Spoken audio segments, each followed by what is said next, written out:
Hello people, Tony here and welcome back to another episode of TTBurger Game Reviews and welcome to part 2 of my Armored Core series review. This is episode 126, part 2 of 4. And before we get started here, those of you who missed having episode 126, part 1 of 4, I got you covered here. I have something called a TTBurger recap to show you all what you missed. In episode 126, part 1 of 4, took a look at the original Armored Core for the PlayStation, gave it an 8 out of 10 because the difficulty was all over the place and the controls felt very stiff and clunky, and just more improvements were to be made, and just it could have been it was a great game overall because there were some flaws that could have been corrected, but for the most part it's a fantastic game and definitely worth checking out if you want a mech combat game on the PlayStation. But today, for episode 126, part 2 of 4, we're going to be taking a look at the first Armored Core game released on the PlayStation 2, and like I mentioned, not covering the expansion or anything like that. We're going to jump right ahead here to the PlayStation 2 era of the Armored Core games, and we got it right here. This is also a launch title for the PlayStation 2. This is Armored Core 2 by From Software and Aztec, released in late 2000. Now, for Armored Core 2 here, Armored Core 2 is definitely an improvement over the first game.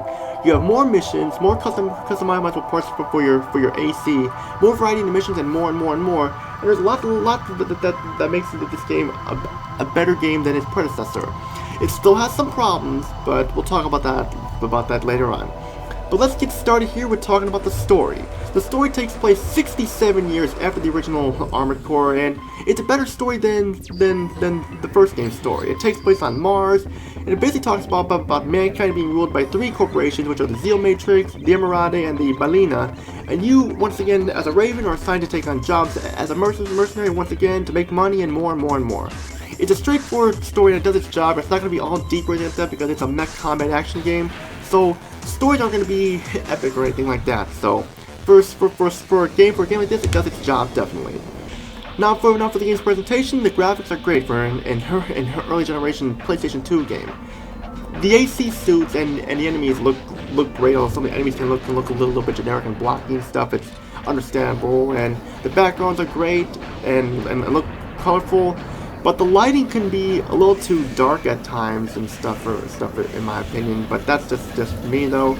And the cutscenes look nice as well, but my main complaint about the graphics is the unstable frame rate. The frame rate can hitch up when the action's getting hot. I mean, it's not as bad as it was in the first game, but still the frame rate can be unstable at times, and just like, you can tell when it's slowing down, it's not 100% stable at times. For sound, let's talk about the sound here. You have great music once again. This time they go for like some techno ambient tunes instead of like the lounge tunes like I heard in the main menu. So it's basically much techno ambient tunes this time, and it works its own way. The voice setting is good. I mean, the voice setting is not the best in a video game, but still it's good, and it could be better. But like most of the voice setting is good for the most part. The other sounds like your gun firing and stuff like that, and the grunts and stuff like that and such all sound great too, and definitely good here in the sound department. Now for the gameplay here, it's an improvement, but it still has some flaws here. You have lots of missions once again and lots of replay value. Like there's like so much content here, like over 100 missions, and give you a lot of replay value to go back and play again once you beat the game, and just it's a lot of fun there on how much content that there is in this game. You also have a lot of customizable weapons and parts for your AC that you can buy in the shop once again, and there are tons of parts that you can buy, more parts that you could in the first game. Like if you want your AC to look like a tank and stuff like that with like wheels in it, you can buy like a tank part or so, or have it be like some heavy, slow, powerful full AC with armor, so that you can do that. Whatever you want, you're in control of this definitely. And it's fun to customize your AC, spend hours and hours just looking for the right part for you, for your AC, and definitely fun to customize that stuff.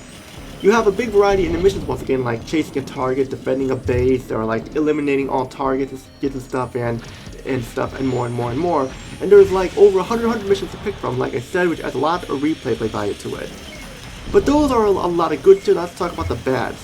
The controls do feel improved over the original Armored Core, but they still feel a little stiff when turning and stuff and aiming. It still could have had some work done with it. I mean, I know that they tried to give you the feel because you're piloting being a mech suit and stuff, but still, it could have been better. Like the controls could have been smoother than they were in this game, and also the difficulty is still an issue where it can be brutally hard for no reason, and you can run out of ammo more often in this game than you could in the original Armored Core.